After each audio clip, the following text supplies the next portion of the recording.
every season. You keep repeating promises to me. Amen. Now there's no stopping what you have started until it is complete. And my mind says I'm not good enough. God, you're enough for me. And I decided I'm not giving up. You won't give up on me. You won't give up on me. Your love is holding on. It won't let go. I feel it breaking out like an echo. Your love is holding on, it won't let go. I feel it breaking out like an echo, echo in my soul. Soul, in my soul, in my soul. Soul. Hari ini saya berjudul pekerjaan besar.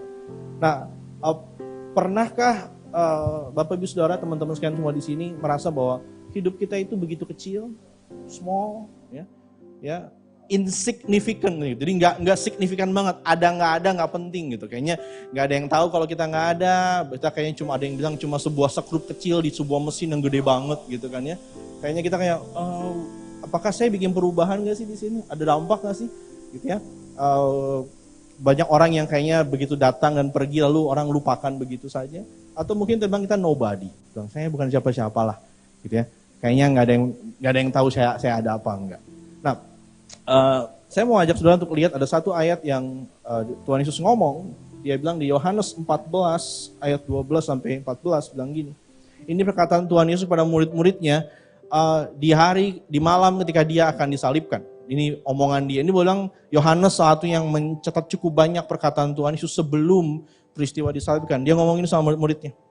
Aku berkata kepadamu, sesungguhnya barang siapa percaya kepadaku, ia akan melakukan juga pekerjaan-pekerjaan yang aku lakukan, bahkan pekerjaan-pekerjaan yang lebih besar daripada itu. Sebab aku pergi kepada Bapa, dan apa juga yang kamu minta dalam namaku, aku akan melakukannya, supaya Bapa dipermuliakan di dalam Anak. Jika kamu minta sesuatu kepadaku dalam namaku, aku akan melakukannya. Nah, saya sebenarnya tidak mau bahas pekerjaan, ada banyak pertanyaan, pekerjaan besar itu apa sih gitu. Ada banyak di situ. Tapi perkenalkan saya untuk bahas sebentar, kalau Bapak Ibu Saudara pekerjaan besar itu bicara, oh ya, mujizat kah? Catatannya kalau saudara baca, tidak ada murid-murid Yesus yang bikin mujizat lebih besar daripada Yesus. Yang jalan di air cuma dua, Petrus dan Yesus. Petrus cuma sebentar dan dia gak pernah mengulanginya lagi. Jadi, kalau ini bicara mujizat, kita akan bilang enggak juga.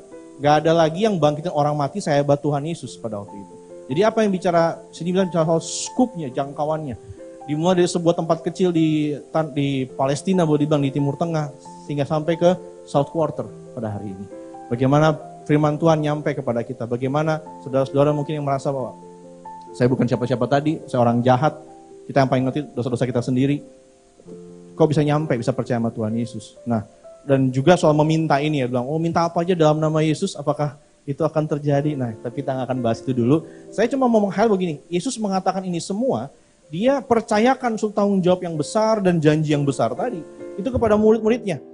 Yang kita semua tahu, mereka orang yang kurang percaya dan lemah pada saat itu. Kita nggak bicara, oh nanti kelak bakal jadi apa. Dan bukan karena mereka adalah orang yang kompeten juga, tapi karena kasih karunia-Nya kepada mereka.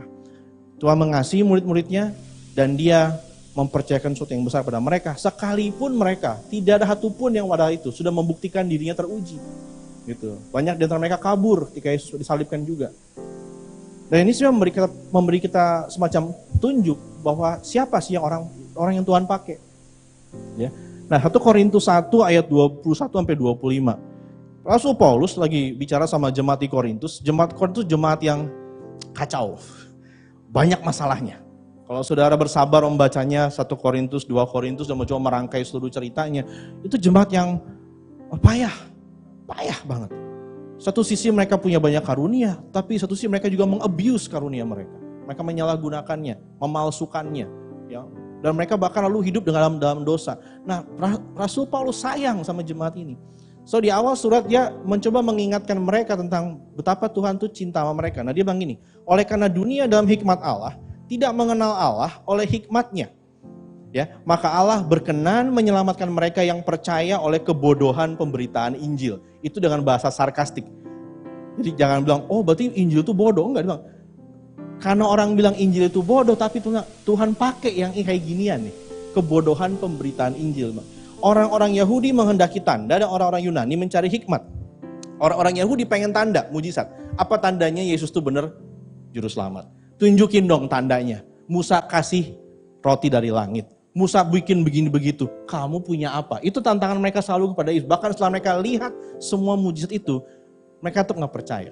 Nah orang Yunani beda lagi di zaman itu. Orang Yunani itu orang pintar-pintar zaman dulu, saya Bapak Ibu Saudara ya. Mereka pengen, oke, kasih kami sesuatu yang kami nggak pernah denger, yang profound gitu, yang katanya mind blowing kalau bahasa anak zaman sekarang, gitu ya. Yang insightful, itu kata-kata kuncinya itu. Kasih itu yang bisa kita kuat di Instagram kita, istilahnya gitu. Baru kita percaya sama kamu, kalau kamu yang sepinter itu. Kalau kamu punya sesuatu yang hebat, karena mereka merasa bahwa ya itulah yang paling penting. Orang Yunani anggap bekerja kasar, pakai tangan tuh jelek, kutukan.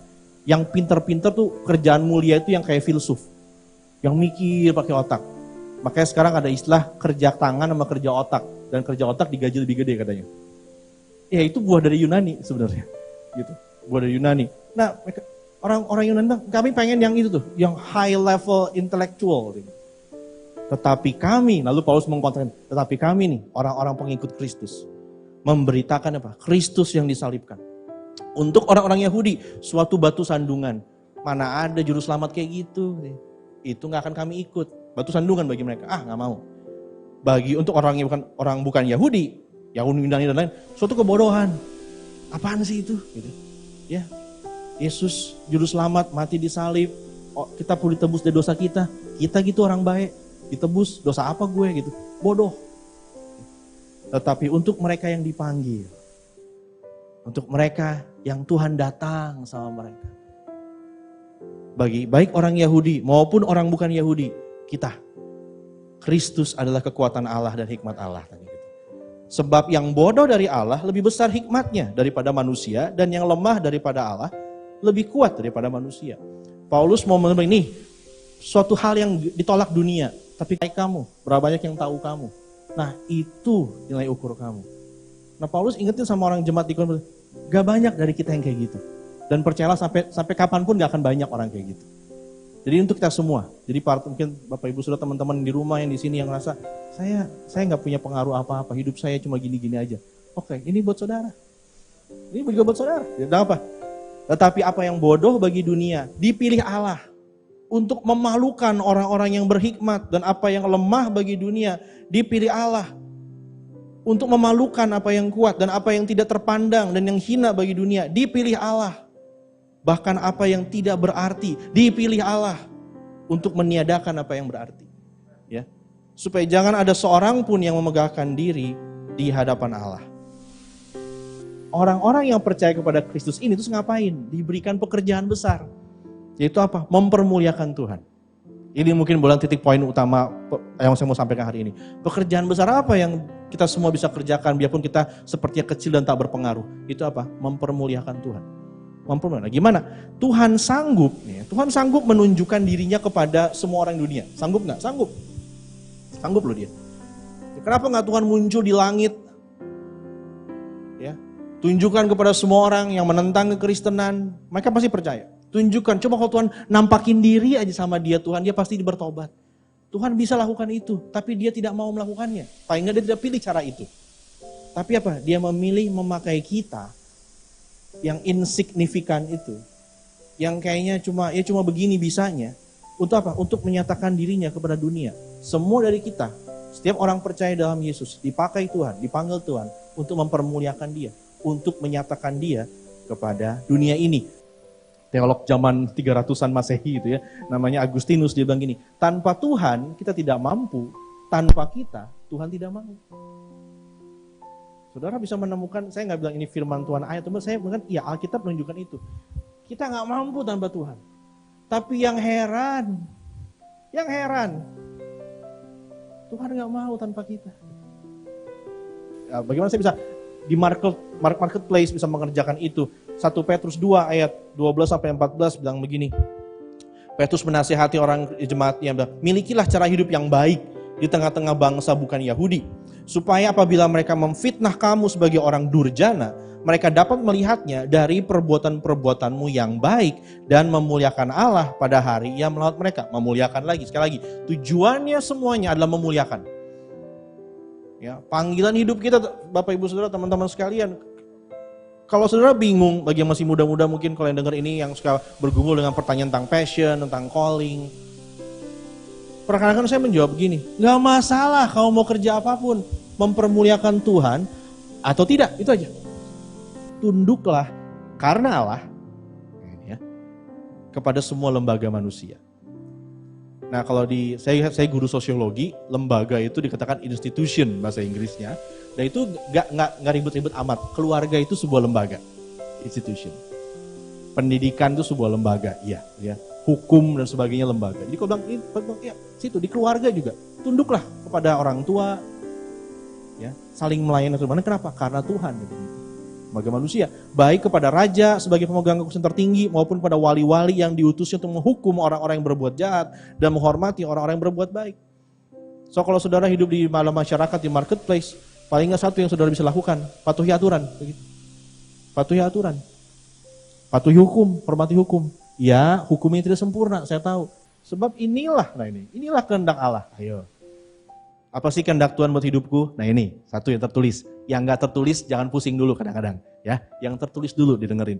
Yaitu supaya dengan berbuat baik, kamu membungkamkan kepicikan orang-orang yang bodoh. Hiduplah sebagai orang yang merdeka dan bukan seperti mereka yang menyalahgunakan kemerdekaan itu untuk menyelubungi kejahatan-kejahatan mereka. Tetapi hiduplah sebagai hamba Allah.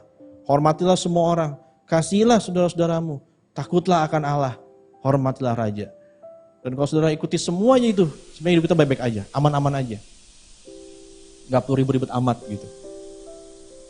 Nah, orang Kristen itu orang yang merdeka. Orang yang sudah dibebaskan oleh dosa. Mereka orang yang gimana ya, damai sebenarnya hidupnya. Tapi jangan salah gunakan ya kemerdekaan itu. Oh boleh ini, boleh itu. Kalau 3 ayat 17 sampai 17 dan 22, ini juga sempat singgung. Dan segala sesuatu, apapun, ya segala sesuatu yang kamu lakukan dengan perkataan atau perbuatan, lakukanlah semuanya itu dalam nama Tuhan Yesus. Nah apakah berarti kalau saya pengen ngomong sesuatu, melakukan sesuatu dalam nama Yesus? Iya, boleh aja. Tapi going deeper than that. Dalam nama Yesus seperti gini, saya melakukannya seperti Yesus kalau dia melakukannya. Saya melakukannya dengan menundukkannya di bawah nama, otoritas, aturan, firman-Nya Yesus. Dan Tuhan dipermuliakan kalau kita sungguh-sungguh merepresentasikan Dia dengan seutuh-utuhnya gitu. Bukan cuma Tuhan yang baik yang kesannya cuma apa juga boleh, kakek yang baik hati, opa yang baik hati, nggak apa-apa, namanya juga anak kecil, nggak apa-apa, bukan gitu. Tapi Tuhan yang seutuh-utuhnya, Tuhan yang juga ngegeledek kalau murka. Ya. Kalau Bapak sudah punya orang tua yang saudara hormati, kita hormati dia kenapa? Karena dia sayang, karena baiknya. Tapi juga kita tahu kalau dia marah kayak apa, dan kita nggak mau gitu. Kita nggak mau. Nah, itu kita menghormati Tuhan dengan cara seperti itu. Lalu ada lagi di sini. Kalau 3:23 sampai ayat 23 sampai pasal 4 ayat 1. Apapun juga yang kamu perbuatlah dengan segenap hatimu seperti untuk Tuhan dan bukan untuk manusia. Kamu tahu bahwa dari Tuhanlah kamu akan menerima bagian yang ditentukan bagimu sebagai upah. Kristus adalah Tuhan dan kamu hambanya. Barang siapa berbuat kesalahan, ia akan menanggung kesalahannya itu karena Tuhan tidak memandang orang. Hai Tuhan, berlakulah adil dan jujur terhadap hambamu. Ingatlah, kamu juga mempunyai Tuhan di sorga. Jadi jemaat di Kolose itu unik Bapak Ibu Saudara. Ada yang jadi budak, hamba, itu orang Kristen. Majikannya orang Kristen juga. Dan dua-duanya datang ke gereja. Bayang gak betapa rumitnya hubungan pada waktu itu. Tapi Paulus gak, ini orang suka bilang, oh kekristenan itu berarti pro perbudakan. Bukan itu, Paulus gak lalu negur. Kenapa Paulus gak negur hambanya, ayo tuannya bebasin aja hambamu itu. Enggak. Paulus yang mencoba mengadres dua-duanya, dia tahu dua-duanya tanggung jawab sama Tuhan. So dia ngomong gini, kalau kamu hamba, kerjakanlah seperti untuk Tuhan. Jangan cuma untuk nyenengin dia doang. Zaman kita dulu ada ABS ya, asal Bapak senang gitu. Tapi dia juga ngomong, hai tuan-tuan berlaku adil juga. Ingat kalian berdua sama kerja sama Tuhan yang sama gitu. apapun yang kita kerjakan, sekecil apapun itu, ketika dilakukan ucapan syukur, didasarkan kasih kepada Tuhan dan sesama, dan dikerjakan dengan upaya terbaik, itu akan memuliakan nama Tuhan. Akan memuliakan nama Tuhan. Ya. Nah, saya udah habis waktunya. Oke, 1 Timotius 1 ayat 12 sampai 14. Gak ada hurry dikit. Nah, satu lagi yang mempermuliakan Tuhan. Satu poin terakhir ini. Paulus ngomong gini sama Timotius. Aku bersyukur kepada Dia yang menguatkan aku, yaitu Kristus Yesus Tuhan kita, karena Ia menganggap aku setia dan mempercayakan pelayanan ini kepadaku. Aku yang tadinya seorang penghujat dan seorang penganiaya dan seorang ganas, tetapi aku telah dikasihaninya, karena semuanya itu telah kulakukan tanpa pengetahuan, yaitu di luar iman. Malah kasih karunia Tuhan kita itu telah dikaruniakan dengan limpahnya kepadaku dengan iman dan kasih dalam Kristus Yesus. Kasih latar belakang, Paulus lagi menasehati menguatkan Timotius, hamba Tuhan lebih muda ini. Dia bilang gini, gue dulu kayak gitu. Ya, saya tuh penganiaya, orang yang ganas, tapi Tuhan tetap mengasihi saya. Lalu dia lanjutkan ini, perkataan ini benar dan patut diterima sepenuhnya. Kristus Yesus datang ke dunia untuk menyelamatkan orang berdosa. Dan di antara mereka, akulah yang paling berdosa. Hiperbolik mungkin, tapi juga gini, siapa yang paling tahu dosa saudara? Kita sendiri. Ya kita bisa lihat orang lain ngebunuh atau gimana, but saudara tahu kok dosa saudara. Dan jadi kalau Paulus bilang aku yang paling berdosa, ya itu dia bilang gitu. Karena dia tahu banget itu. Tetapi justru karena itu tanya, aku dikasihani. Agar dalam diriku ini sebagai orang yang paling berdosa, Yesus Kristus menunjukkan seluruh kesabarannya. Oh, Bapak Ibu Saudara harus terharu gitu kalau dengar kesabaran Tuhan. Dengar, ampun Tuhan. Istri saya, suami saya udah nyerah sama saya. Misalkan, orang tua saya nyerah sama saya. Anak saya nyerah sama saya. Tapi Tuhan Yesus sabar. Sabar banget. Dengan demikian aku menjadi contoh bagi mereka yang kemudian percaya kepadanya dan hidup yang kekal. Hormat dan kemuliaan. Sampai selama-lamanya bagi Raja segala zaman. Allah yang kekal, yang tak nampak, yang esa. Amin. Kita, mempermuliakan Tuhan. Ketika kita menyatakan kasih karunia Tuhan. Lewat apa? Perubahan hidup. Perubahan hidup. Kepada orang-orang supaya mereka yang mengenal pengharapan yang ada dalam Kristus dan percaya kepadanya. Salah satu yang mempermuliakan Tuhan adalah kalau kita bisa membawa orang kepada Tuhan. Dan satunya karena mereka apa? Kamu dulu kayak gini, sekarang kayak gini. Kamu berubah ya? Iya. Sudahkah perubahan yang Yesus kerjakan dalam hidup kita dirasakan oleh pegawai kita, rekan sekerja kita, atasan kita, pasangan kita dan sebagainya. Nah, ada satu band Kristen namanya Sidewalk Prophets, dia bilang gini dalam satu lirik lagunya, am I a proof that you are who you say you are? That grace can really change a heart? Do I live like your love is true? People pass, and even if they don't know my name, is there evidence that I've been changed? When they see me, do they see you? I want to show the world the love you gave for me. I'm longing for the world to know the glory of the King. Ya. Sudahkah dunia melihat perubahan itu? Sudahkah dunia merasakannya sehingga mereka memuliakan Tuhan? Sukacita dan gairah orang Kristen bukanlah karena besarnya prestasinya, pencapaiannya atau pekerjaannya. Melainkan karena kehormatan besar yang diberikan Tuhan untuk menjadi rekan sekerjanya, untuk menyatakan kemuliaannya pada dunia. Bukan karena apa yang sanggup kita lakukan, tapi karena Ia yang memberikan anugerah kepada kita. Seorang pendeta sudah almarhum namanya R.C. Sproul ngomong gini, kita tidak membagi-bagi hidup kita, memberi sedikit waktu buat Tuhan, sedikit untuk usaha kita atau sekolah, sambil menyimpan sebagian lagi untuk kita sendiri. Maksudnya adalah untuk menghidupi seluruh kehidupan kita di dalam hadirat Tuhan, di bawah otoritas Tuhan, dan untuk hormat dan kemuliaan Tuhan. Itulah kehidupan Kristen yang sebenarnya. Saudara mau kerja, mau jadi ibu rumah tangga hebat. Apalah saya budak korporat, wah itu zaman gitu, budak korporat ngomongnya gitu. Bro, lu kagak tahu apa-apa soal jadi budak. Ya tapi gini, bagi bapak ibu teman-teman yang kerja kayaknya masih, saya nggak betah di sini, saya di-exploit di sini. Hey, kerjakan segala sesuatu seperti untuk Tuhan. datang ke sana dan tunjukkan itu. Perkenanan Tuhan yang kita kejar, bukan perkenanan manusia.